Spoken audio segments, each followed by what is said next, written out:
Hello, and welcome to the free online information session for the Public Scholars Program of the National Endowment for the Humanities. My name's Mark Silver. I'm a program officer in the Division of Research Programs at the NEH. Also on the call is my colleague Gwen Yates, who serves as the program analyst for the Public Scholars Program. This session is scheduled to last for about 1 hour. From 2 o'clock until 3 o'clock Eastern Time. I'm planning to make a presentation that should take 30 minutes or so, and then I'll take written questions from you for the remainder of the hour. On the next slide, I have an overview of the topics that I'm planning to cover.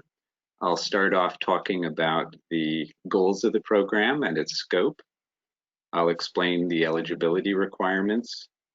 I'll go over some key details of the program, including the time commitment that we expect from grant recipients.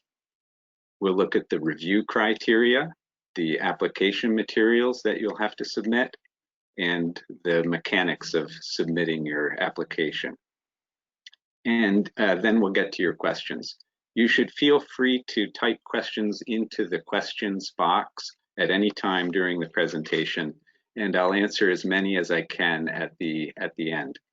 If we don't get to your question, you're welcome to send us an email with that question. Our address is publicscholars@neh.gov, and I'll put that address up on the final slide as well.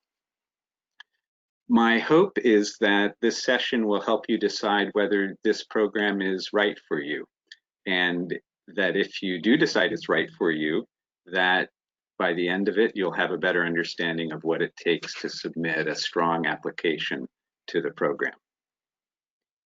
We will, by the way, be posting a recording of this session. So if you want to refer to that later as you're preparing your application, you're welcome to do so. The recording will be available on the NEH website. It may take us several days to prepare it and post it, but we do plan to do that. All right. Let's get started then. First, I want to talk about the goals of the program. Our overarching goal is to support the creation of well-researched nonfiction books in the humanities written for the broad public. Related to that goal, we want to encourage writers outside the academic world, non-academic writers, to deepen their engagement with the humanities by strengthening the research underlying their books. We know that deep research takes time and it takes effort, and that it's not always possible to put as much research into a book as you might want to. So we want to help solve that problem.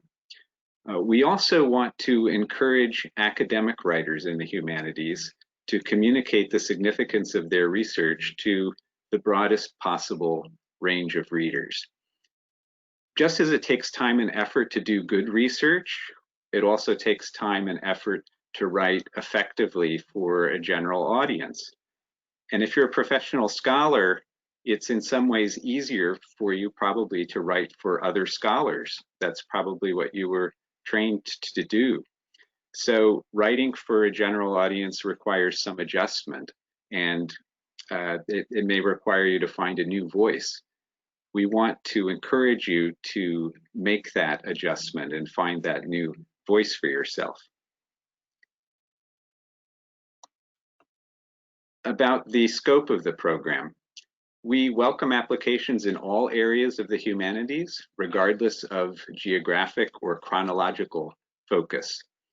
If you look at the list of awards we've made so far in this program, and we've made over 140 awards at this point, that list is dominated by projects that have an American focus, but we don't actually have a particular preference for projects with an American focus. We welcome proposals having to do with any geographic area or historical period. The books must be written in a readily accessible style, and they must frame their topics to have wide appeal. This is absolutely crucial in this program. So if you're not interested in devoting energy to those things, then this is not the right program for you. And as the slide says, books written primarily for an audience of professional scholars are not suitable. So that's just to reiterate the point. This slide shows some recent and forthcoming books sponsored by the program. About 60 books have either been published or announced for release so far with our sponsorship, but here are 3 examples. On the left is The Doctor's Blackwell, How 2 Pioneering Sisters Brought Women to Medicine and Medicine to Women.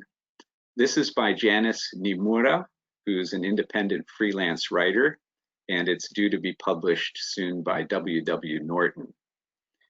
In the middle is music critic Aaron Cohen's book, Move On Up, Chicago Soul Music and Black Cultural Power, which was published last year by the University of Chicago Press. And then on the right, a book by Camilla Townsend, who teaches at Rutgers University, called Fifth Sun, A New History of the Aztecs, and that was published last year by Oxford University Press. Before I go any further, I want to pause for a moment and talk about what we mean by the humanities. The founding legislation of the NEH lists a number of disciplines that are meant to be encompassed by the term humanities. The legislation also makes clear that this is not intended to be an exhaustive list, but it does mention these disciplines on the slide: history, literature and language, history and theory of the arts, philosophy and ethics, archaeology, comparative religion, jurisprudence, and those social sciences employing humanistic methods. If you're uncertain about whether your project would fall within the humanities or not, we're happy to discuss that question with you. So feel free to get in touch and we can try to give you some guidance.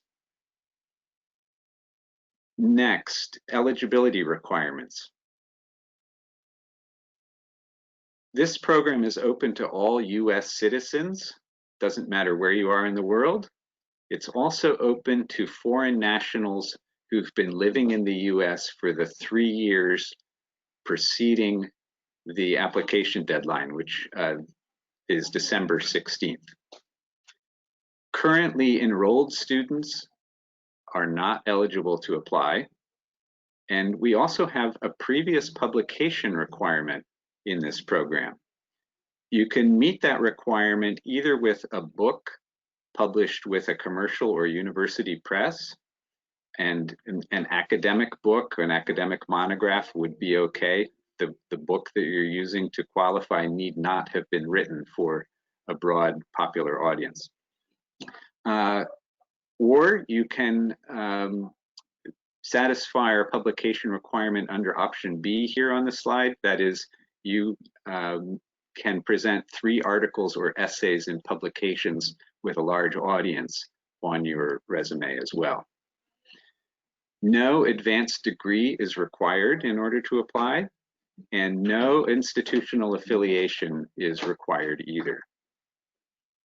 In fact, on that point, we have a special encouragement in place for independent writers. The program encourages applications from writers who are not currently affiliated with a college or a university. So maybe you're a full-time biographer, or you're a journalist, or a magazine writer, or an editor. Maybe you drive a taxi and you work on your writing at night. If you have a suitable project, we want you to be aware of this program and the support that it could provide you. Or you may be currently affiliated with a college or university, but have only a short-term contract. And that would also put you in the category of independent writers in our understanding. So maybe you're an adjunct professor, you're teaching a writing course from time to time at a college or university. We want you to be aware of this program as well. But none of this is intended to suggest that we don't want to hear from full-time university or college professors. Professional academics are entirely welcome to apply to the program. We absolutely do want to see those applications. It's just that our application pool tends to be dominated by professional scholars already. And we want to broaden our reach to other kinds of applicants because we know you're out there. Next slide. The project types not supported by this program. There are a number of types of projects that we don't support, and you do need to be aware of these. You should check the complete list of prohibited project types and activities in section D6 of the Notice of Funding Opportunity on our website. The program, just to mention some of these prohibited project types, does not support fiction, including historical fiction or philosophical fiction. It doesn't support creative nonfiction. So we wouldn't allow a book in which you are inventing dialogue or imagining particular scenes that may or may not have actually occurred in real life. We don't support autobiography or memoir in this program, or books for children or young adults. We don't support works of graphic fiction or nonfiction, and we don't support dissertation revisions either. As I said, the full list appears in section D6 of the funding notice. Here are a number of key details regarding the awards that we make. We're buying your time essentially with these awards, so we're quite strict about these rules. The minimum duration is 6 months of full-time work or the equivalent. So you could, for example, work half-time for 12 months on your project, and that would meet the requirement, since would be the equivalent of 6 full-time months. The maximum duration is 12 months, and that's true even if you're working part-time on the project. So you cannot run your calendar longer than 12 months under any circumstances. You cannot work less than half-time at any point during the award period, and you must hold the award continuously, as the slide says. How much money would you get if you were to receive an award? The stipend is $5,000 per full-time month. So the maximum award is $60,000, which would be for 12 full-time months. We reduce the dollar amount of the award accordingly if you're working part-time or if you're working less than 12 full-time months on your project.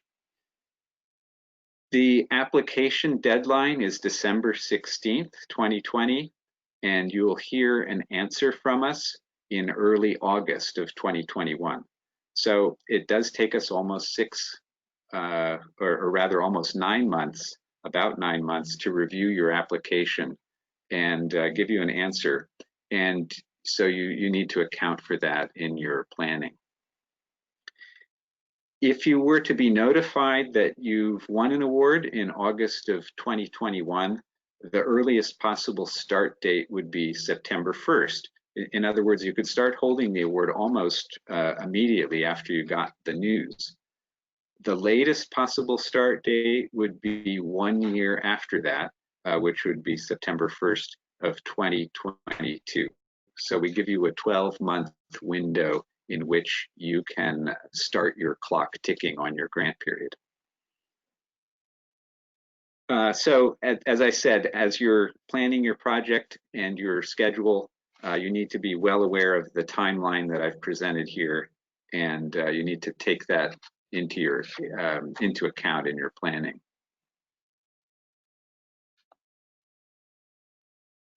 Typical activities and products in this program.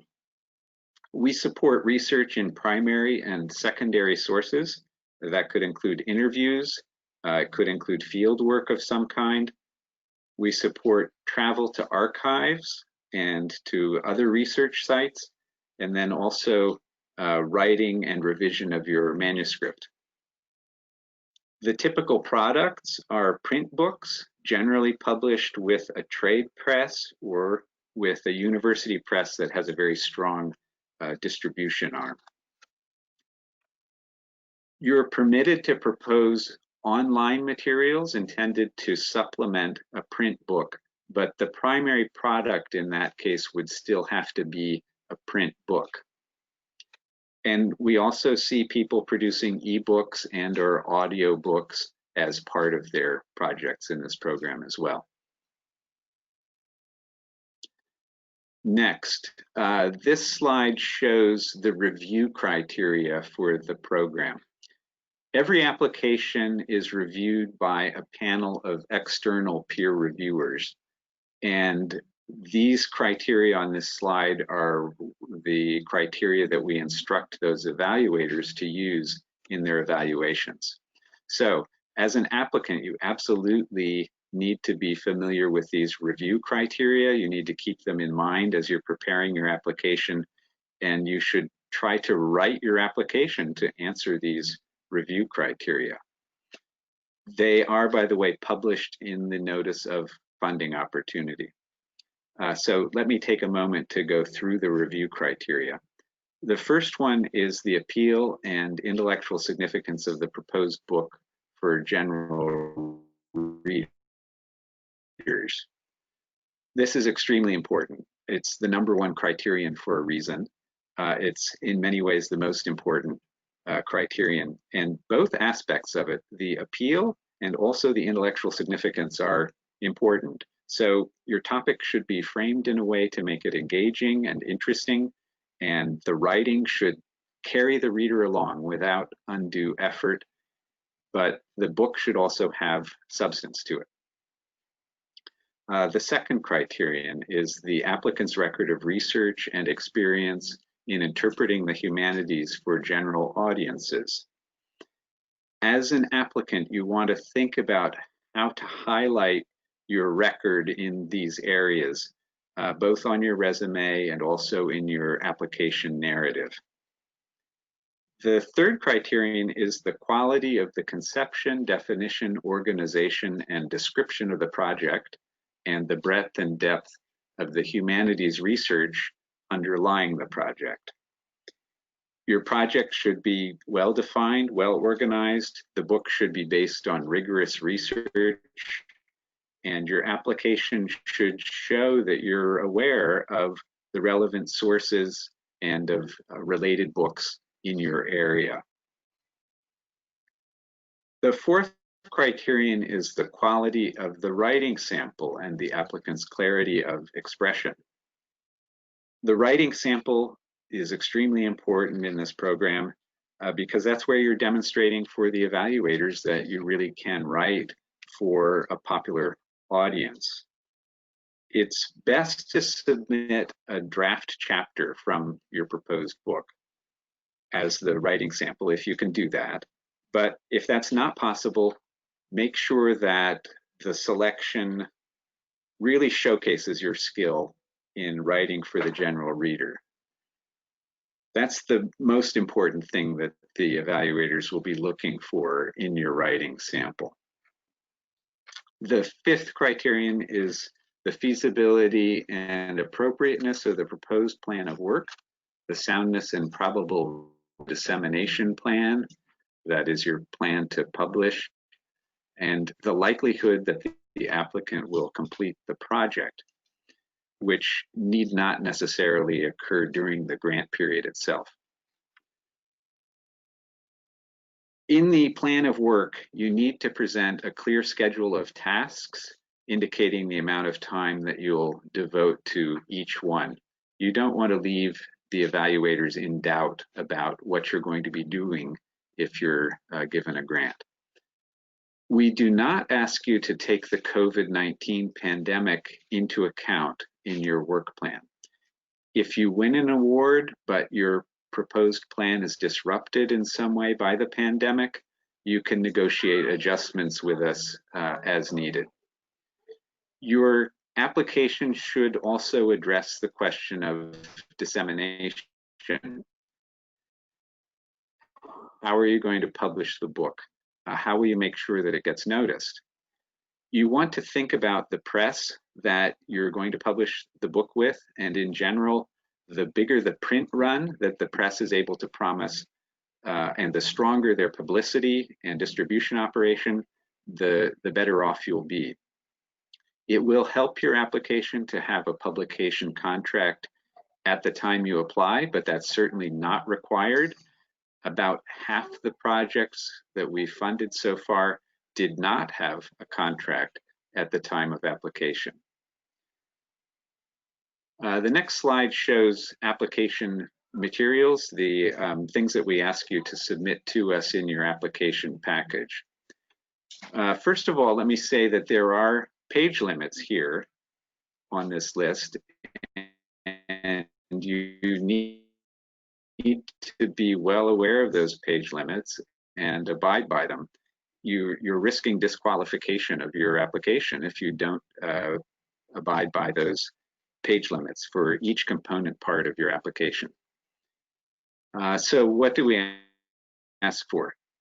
First of all, a 3-page narrative statement explaining your project, and you should follow the format that we explain in the notice of funding opportunity, which is the announcement and the instructions for applying available on our website.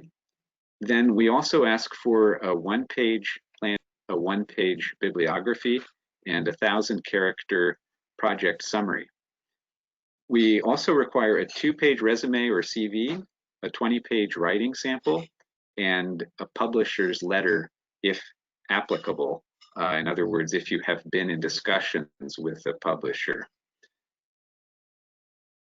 And if you do have interest from a publisher, or if your book is under contract, I would certainly recommend that you submit a letter from a representative of the press indicating the level of commitment to your project. And I see I lost audio for just a moment, but I'll pick up where I was.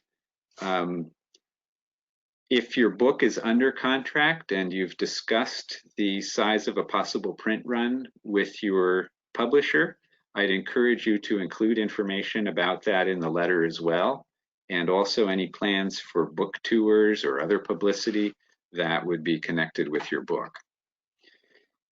You should arrange for 2 letters of reference. Those are not actually due until January 25th, several weeks after the application deadline. You should coach your letter writers to study the evaluation criteria and to address those criteria in their letters as well.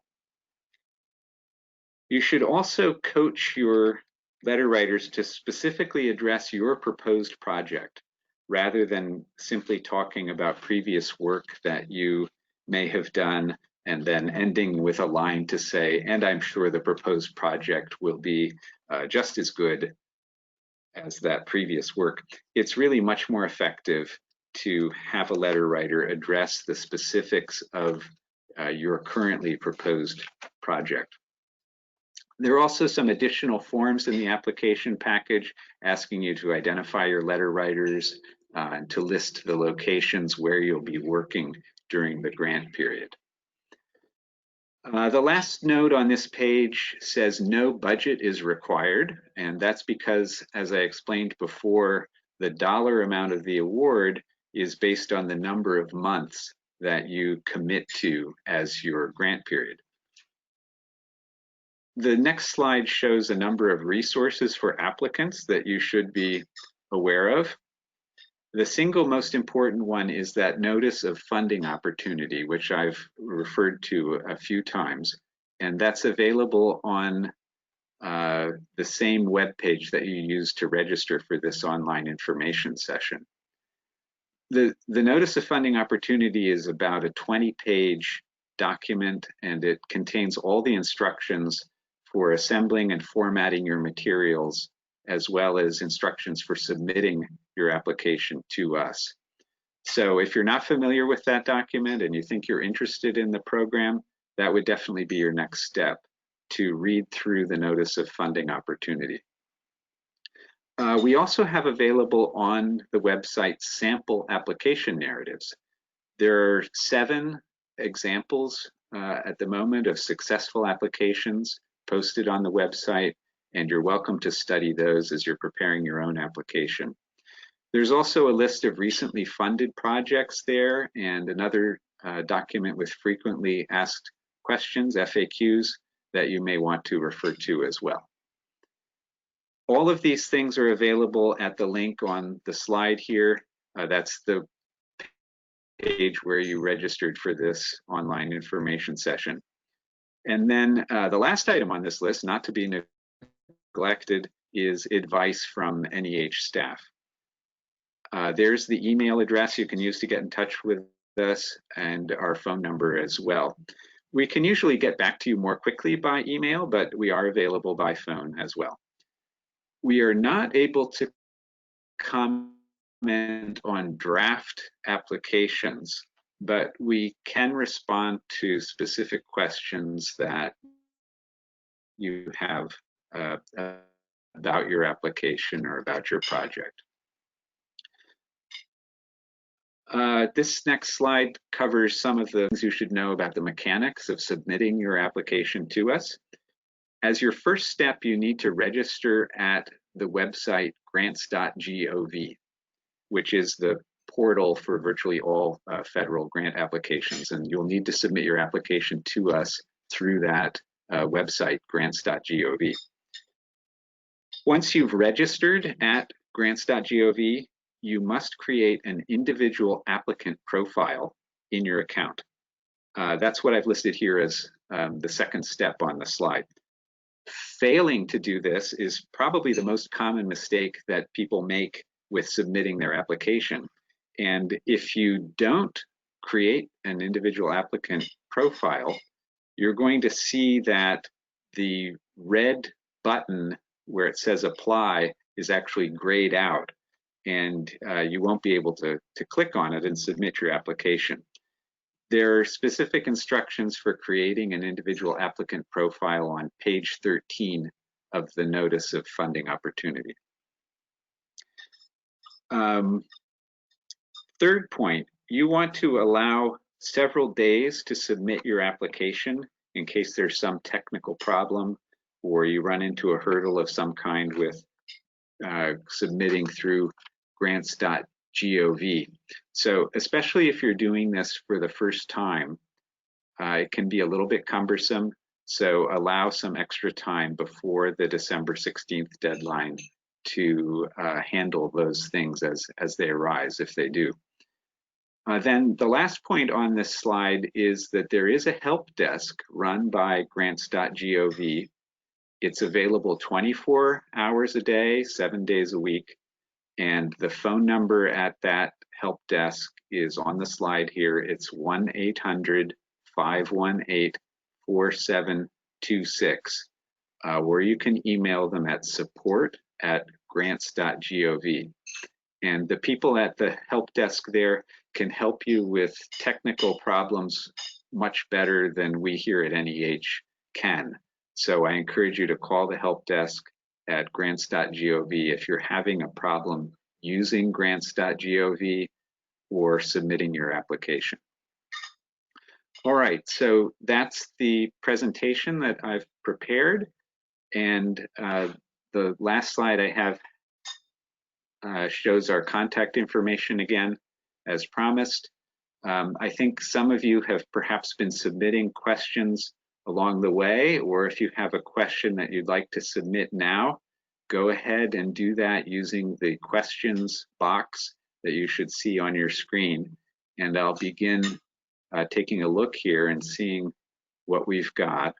There are a lot of people in the audience, so I doubt I'll be able to get to all the questions, but if I don't get to your particular question, feel free again to contact us by email with that question after we're through here today.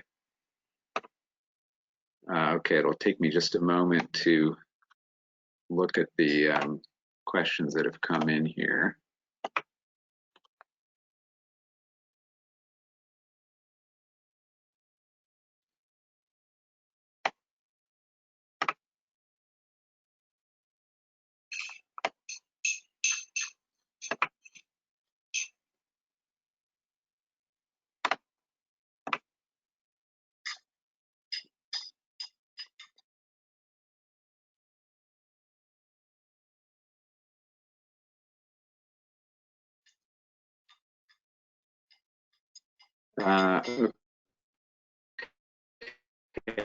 Okay, we've got a question about eligibility. Are U.S. citizens residing abroad eligible? And the answer is yes, they are.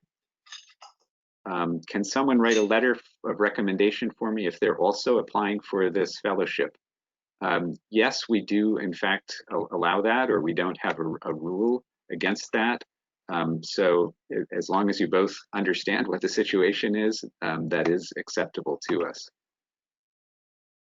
A question about whether the presentation slides will be shared. I'm planning to post a recording of this session. I probably can also post the slides themselves. It will take us perhaps as long as a week to post the recording and the slides though, and they'll be available on the same page where you registered for this information session.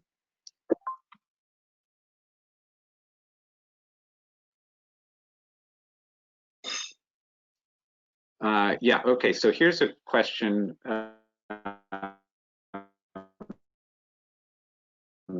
Someone says the timeline is a bit confusing. Is it true that we only notify you in August 2021 when the earliest start date is September, and that may be just a week or so after you get the notification? And yes, that is the case. And we understand that you may well need to give notice to your university if you have teaching obligations before you start holding the award. If you know that you need more lead time, then what you should do is plan to start a year from the time that you receive that notification. We allow you a 12-month window in which to start holding your grant. So for some people, there may be an impossibly short turnaround time between the time you get the news from us and the start of the semester in September. So if you realize that that's going to be the case, you need to be looking forward in time to the following year, or perhaps 6 months into the future to the start of the following semester. That could potentially be workable as well. Okay, let's see.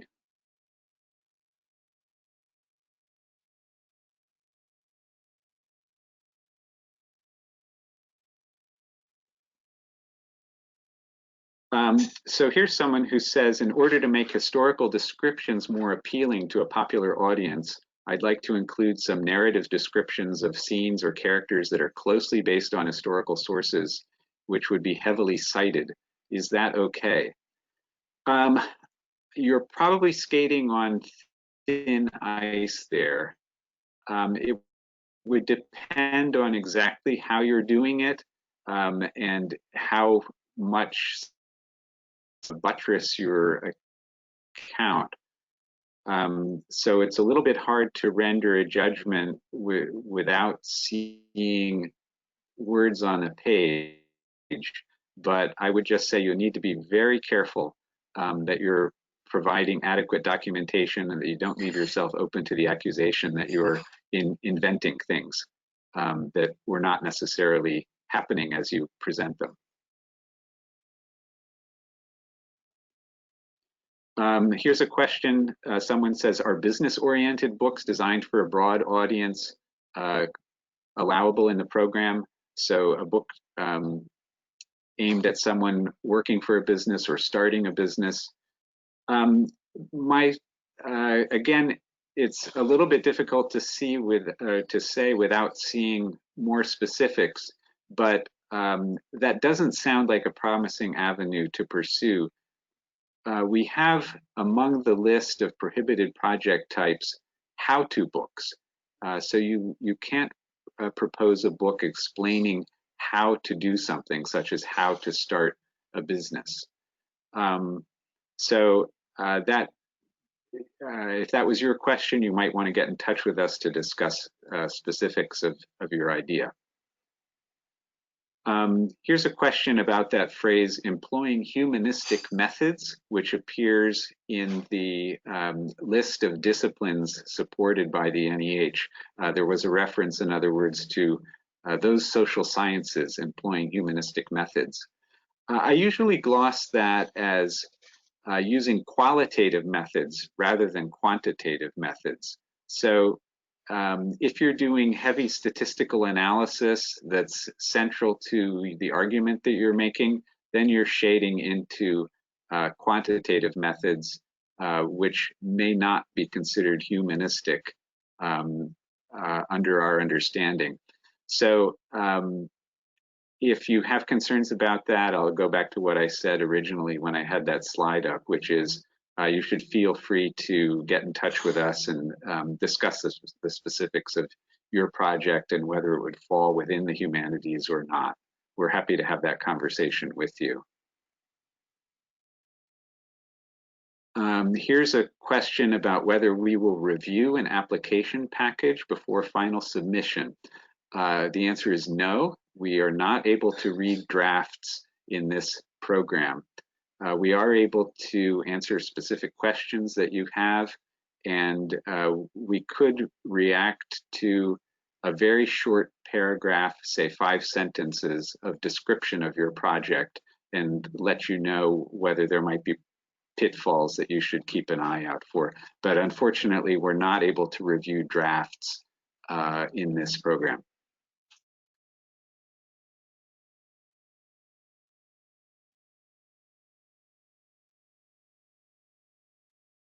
Here's a question about whether you need to have a book contract to apply. You do not need to have a book contract to apply. One of the evaluation criteria is the strength of the dissemination plan. So having a book contract will likely help your case, but it's certainly not required. And about half the grants that we've given in the program have been to people who did not have a contract at the time they applied. Here's a question about self-publishing. Will we consider books that will be self-published? We would certainly consider books that would be self-published, and your publication plan will be evaluated under that criterion of the soundness of the dissemination plan. So you would need to convince the evaluators that you're really going to be able to give the book very wide distribution, that you'd be able to compete with commercially with a book published by a trade press or by university presses. And you would also need to convince the evaluators, and this could be somewhat difficult, that you're going to be somehow matching the editorial review process that those presses would subject a book to as well. So is there some equivalent to a peer review process or an editing and accepting process that you could simulate for yourself and your manuscript, even though you're planning to self-publish? So you may run into a bit of a skepticism about whether your book would meet the standards that would be required by a trade press or a university press. But you may be able to make that case, and depending on the strength of your application materials, it might be possible to persuade the evaluators.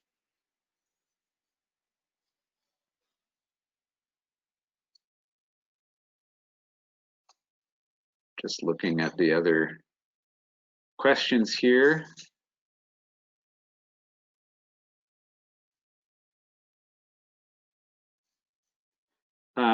Here's a question about our publication requirement.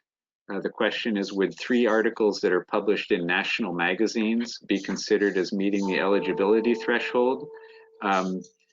If they're general interest publications and they have national distribution, then yes, certainly, no question. But they need to be general interest publications. They should be publications that are not attracting their readers because those people have a professional interest in the material.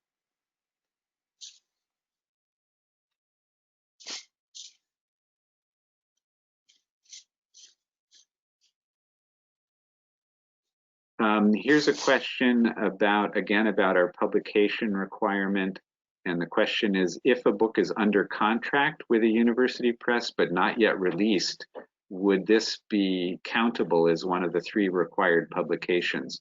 Unfortunately, it would not be. We have, the guidelines do state that you cannot use a book that's not been published yet at the application deadline to meet that publication requirement.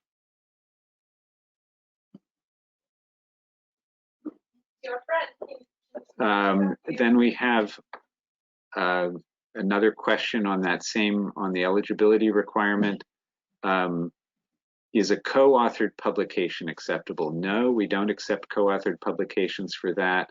Are writings published in newspapers acceptable? Yes, a newspaper would be considered a general audience or a general interest publication, depending on how wide the distribution of the newspaper is. There might be some question about whether you're reaching a large audience or not, but that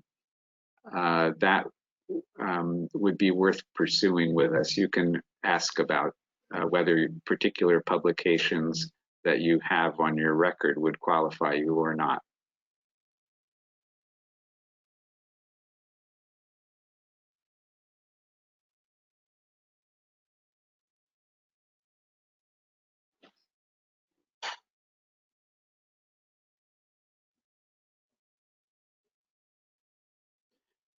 Here's someone asking, would we consider a book that's a collection of interviews? And unfortunately, the answer here again is no.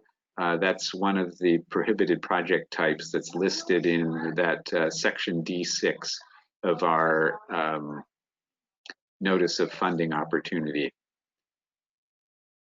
Here's a question about terms, grant periods. Is there an advantage to applying for less than 12 months of support, is the question. The answer is no. You will not be improving your chances of winning an award if you ask for less than 12 months. We're not looking for bargains in that sense. So you should apply for a grant term that matches your needs. And then justify the request in your application and in the work plan where you lay out what you're going to be doing during your grant term.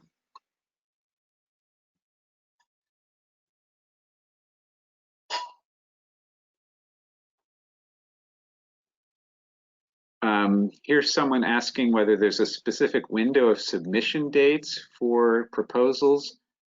You can apply now. You can submit your application to us anytime up until the December 16th deadline.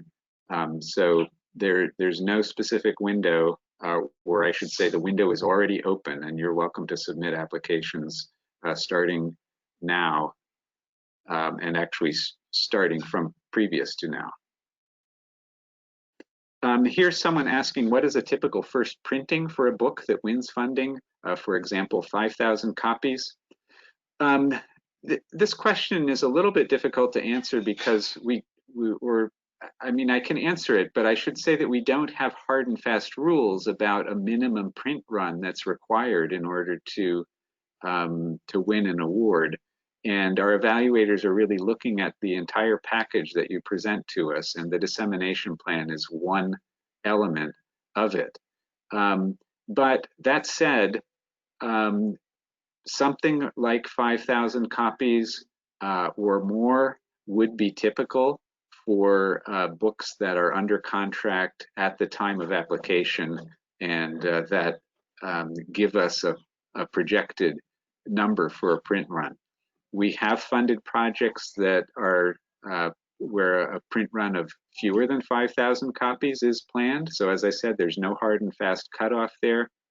And we do see applications from people who are able to promise print runs much larger than 5,000 copies. That is 25,000, 50,000 copies. But again, that's really just one factor among the collection of factors that are considered under those evaluation criteria.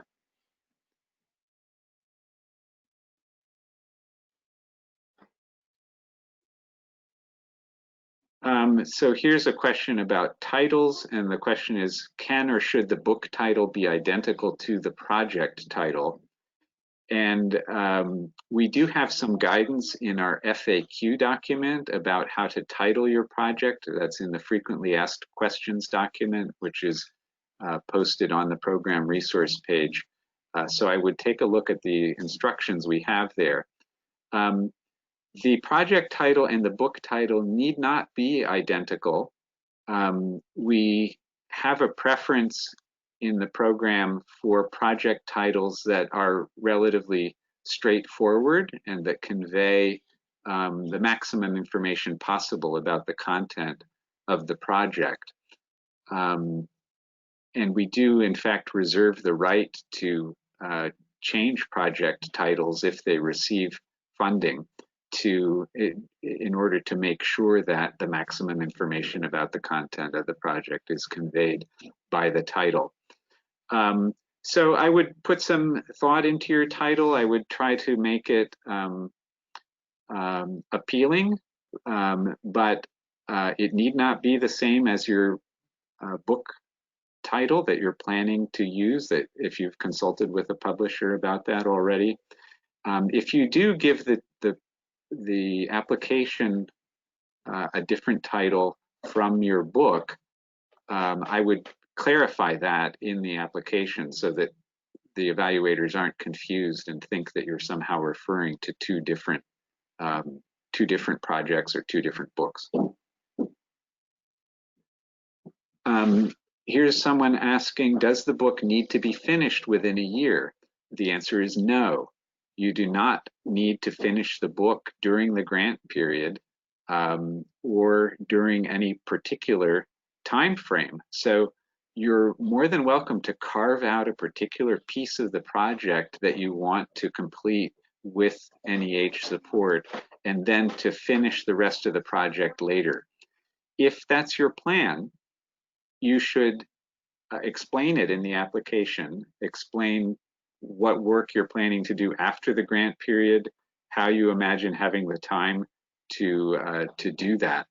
And you should also probably not project a completion date that's very far into the future, because that might lessen the reviewer's confidence that you're actually going to finish the project. And that is one of the evaluation criteria. That is the likelihood of completion of the project, not necessarily during the grant period, is one of the things that our evaluators will look at. So I wouldn't say I'm going to have this book finished to 6 years from now or something like that. If it's a year or 2 years or perhaps 3 years that you're projecting into the future, I think that would be fine. Someone is asking whether travel expenses are covered by these awards. The answer is yes, they could conceivably be covered. You're not presenting a budget when you apply. That is, you're not listing particular expenses that you plan to meet with NEH support. We're simply supporting the project in whatever way you need to have it supported.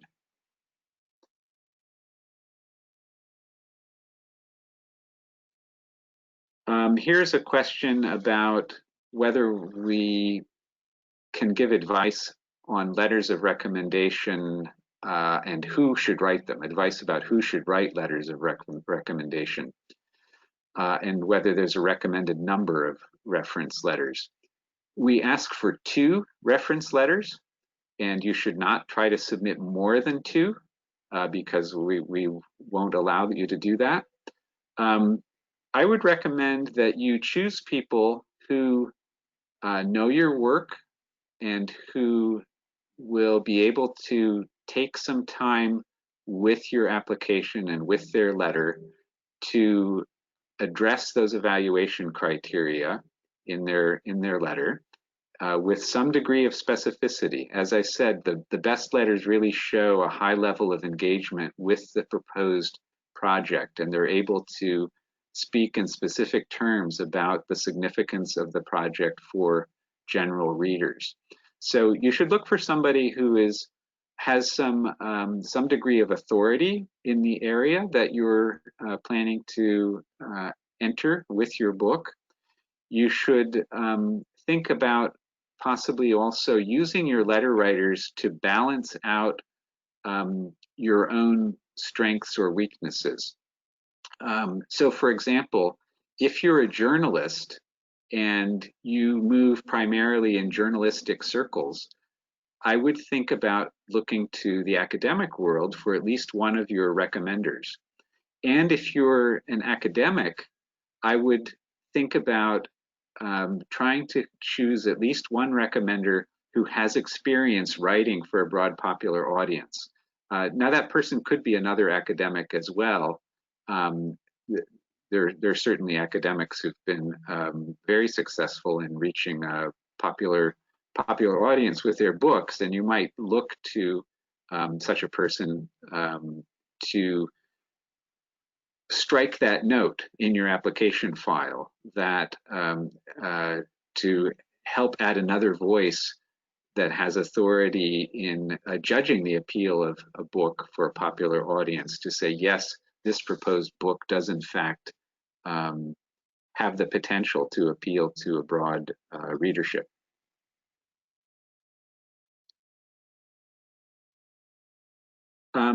Here's a question about previous record of research and experience interpreting the humanities for a general audience. That's one of our review criteria, and this person is asking, are new scholars or writers for whom this would be the first project of the kind encouraged, or should they wait a while before submitting an application? I would encourage you to think about developing your portfolio. I'm not sure I would encourage you to just wait to apply, though, because putting in an application can be part of the project development, and you can get the feedback from our reviewers after the competition is over, which could help you. Most successful applicants do have some elements in their CV or their resume that show ability to interpret the humanities or to speak to a general audience. But that doesn't have to have been a previous book that reached a popular audience. So perhaps you have written some op-eds, or you've given oral presentations, you've spoken before general audience groups at the local library or something like that. I would certainly highlight that in the resume. And if you have experiences of those kinds, or perhaps being interviewed on a radio program, those things could potentially get you over the bar in terms of previous experience, even if you've not written a full-length book for a popular audience in the past.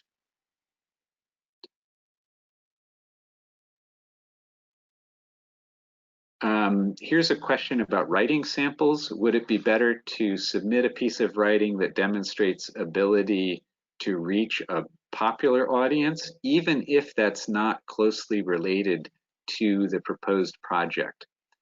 I would say yes. I would choose the sample that shows your ability to write for a popular audience in preference to a sample that does not do that, but is more closely related to the project. Because as I said, the single most important box that you have to check with your writing sample is ability to write for a popular audience in an engaging way. Can the writing sample be an excerpt from an already published work? Yes, it certainly can be already published. That's fine. You need to make sure you're observing our page limit, though. We have a 20-page limit for the writing sample, and that's 20 pages of double-spaced typescript. So you may have to do a little bit of a calculation there to figure out the correct number of pages from your previously published work to present with your application. Here's someone asking whether it's acceptable to receive funding from other sources in addition to NEH. The answer is yes. That is perfectly acceptable to us. You're welcome to combine an NEH award with funding from other sources.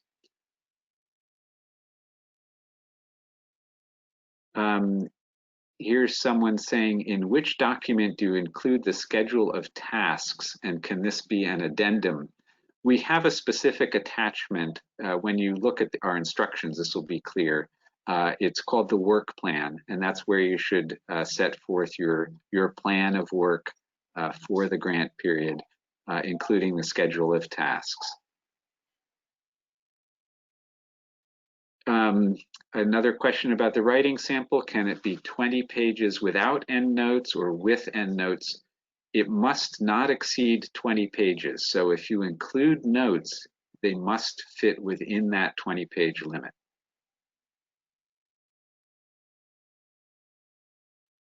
Someone asking whether we plan to offer this grant program again in the future. The answer is yes, we do plan to continue offering this program annually for the foreseeable future.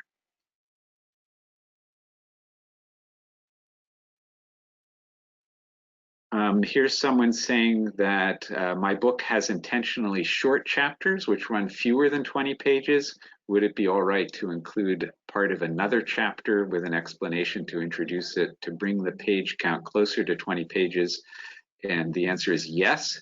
You certainly could submit more than one chapter of the book as your writing sample if you have short chapters, and you're also welcome to include a brief note with your writing sample, setting the context for it, explaining what piece of the project you're presenting to us.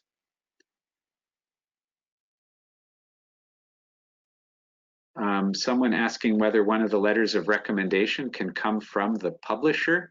We don't have a rule against that, but I would not recommend that you do that because your publisher has some stake in the outcome of this in a way that might throw some question onto the recommendation. So I would not recommend that you submit a letter of recommendation from your publisher.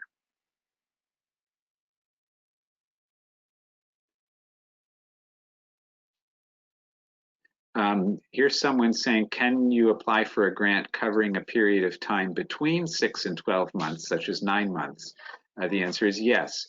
You're welcome to submit a proposal for 6 months of funding, 7 months of funding, 8 months of funding, anywhere up to 12 months of funding.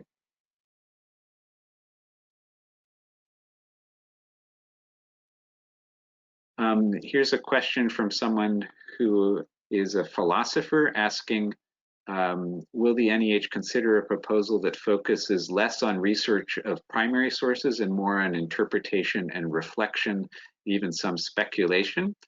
And the answer is yes, we would consider such an application.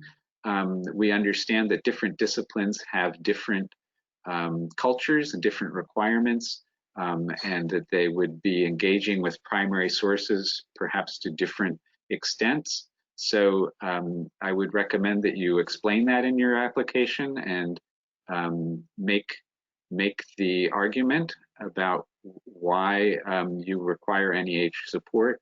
And yes, an application of that sort in the field of philosophy would indeed be acceptable. I'm looking at my clock here. It's now 3 p.m.